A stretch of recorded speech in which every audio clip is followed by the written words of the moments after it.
রাজ্যের পরবর্তী মুখ্যমন্ত্রী কে, কবে তিনি শপথ নেবেন? ইতিমধ্যেই এই প্রশ্নটা রাজ্যের কোনায় কোনায় ঘুরে বেড়াচ্ছে। একটি নাম অনেকেই ভাবছেন, কিন্তু আরো কয়েকটি নাম রয়েছে এই দৌড়ে। তারা কারা? আজকের ভিডিও থেকে সেটাই জানাবো বন্ধুরা আপনাদেরকে। দেখুন, রাজ্যের ওপর, রাজ্য নেতৃত্বের ওপর যে কেন্দ্রীয় নেতৃত্ব বেজায় খুশি হয়েছে, একেবারে প্রশংসাতীত খুশি হয়েছে, তা বলার অপেক্ষা রাখে না। আর সে কারণেই কেন্দ্রীয় নেতৃত্ব কিন্তু অত্যন্ত গুরুত্ব দিচ্ছে এবার পশ্চিমবঙ্গকে, অত্যন্ত গুরুত্ব দিচ্ছে মুখ্যমন্ত্রী কে হবে সেই নির্ধারণকে। আর সে কারণেই কেন্দ্রীয় নেতৃত্ব কিন্তু কাজও শুরু করে দিয়েছে। কেমন? অত্যন্ত গুরুত্ব দিয়ে অমিত শাহকে, এটা নজিরবিহীন একটি সিদ্ধান্ত যে অমিত শাহকে কিন্তু একেবারেই রাজ্যের মুখ্যমন্ত্রী কে হবেন তার পর্যবেক্ষক ইতিমধ্যেই দায়িত্ব দেওয়া হয়েছে। তার কারণ তিনি আসবেন কয়েকদিনের মধ্যেই এবং হবু বিধায়ক জয়ী প্রার্থীদের সঙ্গে কথা বলবেন, তারপরে মুখ্যমন্ত্রীর নাম ঠিক হয়ে যাবে। তার মানে কত বড় গুরু দায়িত্ব অমিত শাহকে। এমন নজির কিন্তু অন্যান্য রাজ্যের মুখ্যমন্ত্রী নির্বাচনের ক্ষেত্রে খুব কমই দেখা গেছে। মোটামুটি প্রথম সারির নেতারা তারাই ঠিক করে দেন, কিন্তু এক্ষেত্রে একেবারে স্বরাষ্ট্রমন্ত্রীরা, মানে বুঝতে পারছেন পশ্চিমবঙ্গকে কত গুরুত্ব দিচ্ছে কেন্দ্রীয় নেতৃত্ব। আর হবে নাই বা কেন, মুখ্যমন্ত্রীকে হারিয়েছেন কে? শুভেন্দু অধিকারী। ঠিক এই কারণেই বন্ধুরা, যে পাঁচটা নামের কথা, যে পাঁচটা বিষয়ের কথা আপনাদের সামনে তুলে ধরবো, তার প্রথম নামটি হলো কি? মেলান তো, আপনাদের সঙ্গে মিলছে নাকি দেখি। শুভেন্দু অধিকারী, একদম ঠিক ধরেছেন। মুখ্যমন্ত্রী কে হবেন, যে কয়েকটি নাম উঠে আসছে তার প্রথমটি হলো শুভেন্দু অধিকারী। তার কারণ হিসেবে বলে শেষ করতে পারবো না। যদি উল্লেখযোগ্য কিছু বলতে চাই, বলতে হবে উত্তর থেকে দক্ষিণ, সকাল থেকে রাত, যিনি এক নাগারে লড়ে গেছেন অক্লান্ত ভাবে, যিনি এক চিলতে জমি ছাড়েননি, এক মিনিটের জন্য ক্লান্ত হননি, কোনো কিছু তাকে দমাতে পারেনি, তিনি শুভেন্দু অধিকারী। দেখুন, বিজেপি ছিল, বিজেপি রাজ্যে অনেক আগে থেকেই ছিল, কিন্তু এই বিরোধী থেকে একেবারে শাসক দল হিসেবে উঠে আসাটা, এটার অনেকটা কৃতিত্ব কিন্তু শুভেন্দু অধিকারীর। কারণ 2021-এও যখন তৃণমূল এলো, 2024-এ যখন সিট কমে গেল এত, তখন কম সমালোচনায় শুভেন্দু অধিকারীর করা হয়নি। অথচ সেই শুভেন্দু অধিকারী কোনো সমালোচনা, বিতর্কতে, কোনো চাপের কাছে নতি স্বীকার না করে, দমে না গিয়ে তিনি এক নাগারে লড়ে গেছেন। কোথায় কোথায় না গেছেন, মাটি কামড়ে থেকে পড়ে থেকেছেন।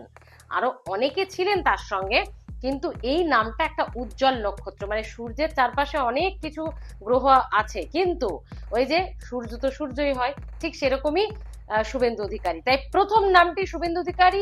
আর অমিত শাহ থেকে শুরু করে, প্রধানমন্ত্রী থেকে শুরু করে, একদম মানে কেন্দ্রীয় নেতৃত্বের কাছে প্রথম যে প্রিয় নাম সেটা শুভেন্দু অধিকারী। কারণ একবার নয়, দুবার, আর একটি কেন্দ্র থেকে নয়, একেবারে দুটি কেন্দ্র থেকে হারিয়েছেন শুভেন্দু অধিকারী মুখ্যমন্ত্রীকে। এটাও অন্যান্য রাজ্যের ক্ষেত্রে কিন্তু কার্যত এই নজির প্রায় নেই বললেই চলে। প্রথমবার নন্দীগ্রাম, দ্বিতীয়বার অবশ্যই নন্দীগ্রামে তিনি তৃণমূলের ক্যান্ডিডেটকে হারিয়েছেন, আর এদিকে আবার ভবানীপুরে মুখ্যমন্ত্রীকে হারিয়েছেন। মানে একেবারে ট্রিপল ধাক্কা যাকে বলে, প্রথমবার একজনকে, দ্বিতীয়বার একেবারে দুজনকে, দুটি কেন্দ্রে। তো এই মানুষটিকে মুখ্যমন্ত্রী নির্বাচনের দৌড়ে প্রথমে নামে রাখা হবে, তো স্বাভাবিক, তাই না? আসুন এবার পরের নামটাই যায়। পরের নামটা হলো, আপনারা অনেকেই চেনেন, অনেকে জানেন, উনিও চর্চায় আছেন, স্বপন দাশগুপ্ত। বিশিষ্ট সাংবাদিক ছিলেন এবং সঙ্গে তিনি রাজ্যসভা সাংসদও ছিলেন।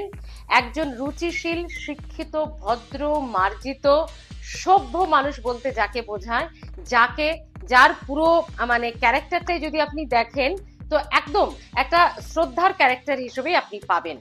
যে মানুষটি বিতর্ক থেকে শত হস্ত দূরে। এই মানুষটি 2021-এও লড়েছিলেন, কিন্তু হেরেছিলেন। তারপর রাজ্যসভার সাংসদ মনোনীত হন এবং তারপর আবারও এবার তিনি কোথা থেকে লড়েছেন এবং জিতেছেন জানেন? বলা চলে খানিকটা শুভেন্দু অধিকারীর মতো, তারও টাফ ফাইট।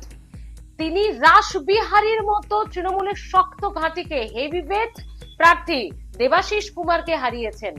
এবং প্রায় কত, মানে প্রায় 21,000 কাছাকাছি ভোটের কাছাকাছি তিনি দেবাশিস কুমারকে হারিয়েছেন। এমন নয় 2-5,000, 10,000 ভোটে, 21,000-এর কাছাকাছি ভোটে রাসবিহারীর মতো এলাকাতে তিনি হারিয়েছেন। আর এই যে শুভেন্দু অধিকারী হিন্দুত্ববাদী, হিন্দু জাগরণ, হিন্দু ভাই ভাই, এই হিন্দুত্ব পুরো বিষয়টি স্বপন দেবনাথের অনেক গবেষণা, অনেক বই, অনেক রিসার্চ ওয়ার্ক এই হিন্দুত্ববাদের ওপর কিন্তু রয়েছে। তিনি অনেক রিসার্চ করেছেন, বলা ভালো যে অনেক কিছু তথ্য এই মানুষটি কিন্তু সরবরাহ করেছেন যখন লড়াই করেছে বিজেপি হিন্দুত্ববাদ নিয়ে। তো এই মানুষটার অবদানও কিন্তু এই জয়ের পেছনে কম নয়। স্বপন দাশগুপ্ত তাই হতে পারে মুখ্যমন্ত্রীর দৌড়ে থাকা দ্বিতীয় নাম। তৃতীয় নাম না, তিনি লড়েননি এই নির্বাচনে, তবুও তিনি মুখ্যমন্ত্রীর পদের পদাধিকারী হতে পারেন। কারণ যখন বিজেপির কিচ্ছু ছিল না, যখন বিজেপি এই রাজ্যে মানে বিরোধী দল তো থাক, মানে তাকে মানাও হতো না যে বিজেপি বলে কিছু আছে, সেই সময় থেকে তিনি মাটি কামড়ে পড়ে আছেন, সেই সময় থেকে তিনি বিজেপি করেন, সেই সময় থেকে তিনি ভোটে লড়েছেন যখন বিজেপি করা কার্যত অসম্ভব ছিল এই রাজ্যের বুকে, মানে তাদেরকে কোনো ধর্তব্যেই ধরা হতো না, তখনও কিন্তু নিজের প্রাণের ভয় না পেয়ে তিনি বিজেপি করেছেন এবং সদ্য তিনি বিজেপির রাজ্য প্রেসিডেন্ট হয়েছেন, হয়েই সকলকে এক করেছেন।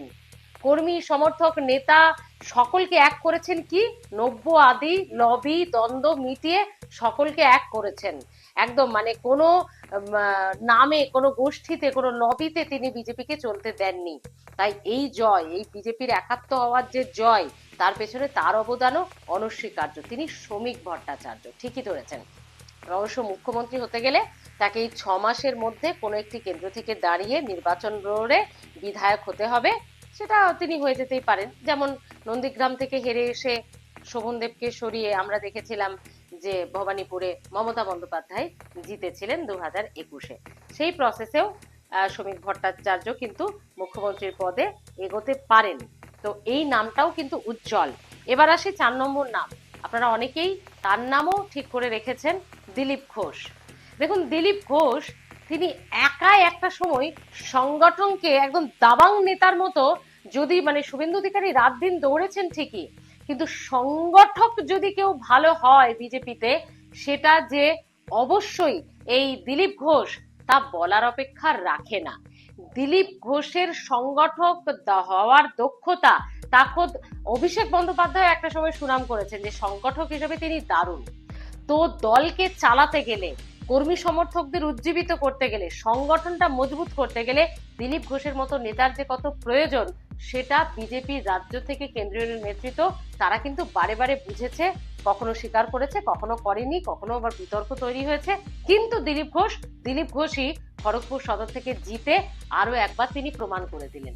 তাই দিলীপ ঘোষের একটা উজ্জ্বল সম্ভাবনা মুখ্যমন্ত্রী দৌড়ে থাকার, সেটারও হতে পারে। এবার আসি মহিলা মুখ। কোনো একজন মহিলা মুখ, তাকেও কিন্তু সামনে রাখা হতে পারে। হ্যাঁ, মহিলা মুখও সামনে থাকতে পারে, তবে সেটা কে হবেন আমরা ঠিক এখনো সেটা বুঝতে পারছি না। তবে মহিলা মুখ মুখ্যমন্ত্রী হতে পারে, তারও একটা আভাস কিন্তু পাওয়া যাচ্ছে। তার কারণ মহিলা মুখ্যমন্ত্রী ছিলেন, একটা মহিলা আবেগ কাজে লেগেছিল, একটা মহিলা ভোটার, বিশেষ করে পশ্চিমবঙ্গে তো মহিলা ভোটার প্রচুর, তাদের একটা ট্রাম্প কার্ড কিন্তু তৃণমূল যখন ক্ষমতায় ছিল তখন খেলেছিল। তো সেই বিষয়টাকে মাথায় রেখে মহিলা মুখকেও মুখ্যমন্ত্রী করা হতে পারে। এক্ষেত্রে দর্শক বন্ধুরা আপনারাও একটু হেল্প করুন বেঙ্গল ভয়েসকে।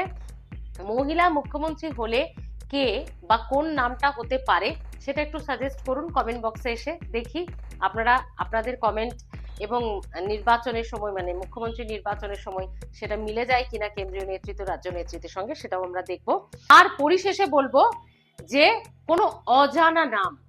দেখুন, অনেক রাজ্যের বিজেপি যেখানে ক্ষমতা এসছে, এমন হয়েছে রাজ্যবাসী ভাবতেও পারেনি, কোনো পলিটিক্যাল নেতারা সেভাবে ভাবতেও পারেনি, হঠাৎ করে কোনো অজানা নাম কিন্তু খুব ভালো ক্যারেক্টার, মানে ভালো তার পরিচিতি আছে, কিন্তু কোনো অজানা, মানে হয়তো মুখ্যমন্ত্রী হিসেবে আমরা তাকে ভাবছি না, বিজেপি এমন নজিরও কিন্তু আছে বেশ কয়েকটি রাজ্যের ক্ষেত্রে। তো এমনও অজানা কোনো নামও হতে পারে, সেক্ষেত্রেও আপনারা বেঙ্গল ভয়েসকে একটু হেল্প করতে পারেন যে এমন কোনো নাম যেটা আমরা ভাবতেই পাচ্ছি না, কিন্তু কেন্দ্রীয় নেতৃত্ব এই তালিকার মধ্যে তাকেও রেখেছেন। এমন কোনো নাম, হয়তো তিনি নির্বাচন লড়েছেন বা লড়েননি, 6 মাসের মধ্যে লড়ে আবার হয়ে যেতে পারেন, এমন কোনো নাম যদি সাজেশনে থাকে অবশ্যই জানাবেন। তবে এত কিছুর পরেও বলবো, শুভেন্দু অধিকারীর নামটা কিন্তু ইতিমধ্যেই 100-এ 70 মার্কস পেয়ে বসে আছে, বাকি যে 4-5 জনের কথা বললাম তারাও দৌড়ে আছে। এখন দেখা যাক কি হয়। মুখ্যমন্ত্রী হিসেবে আপনারা কাকে দেখতে চাইছেন, নামটা একটু লিখবেন। ভালো থাকুন, সুস্থ থাকুন, দেখতে থাকুন বেঙ্গল ভয়েস।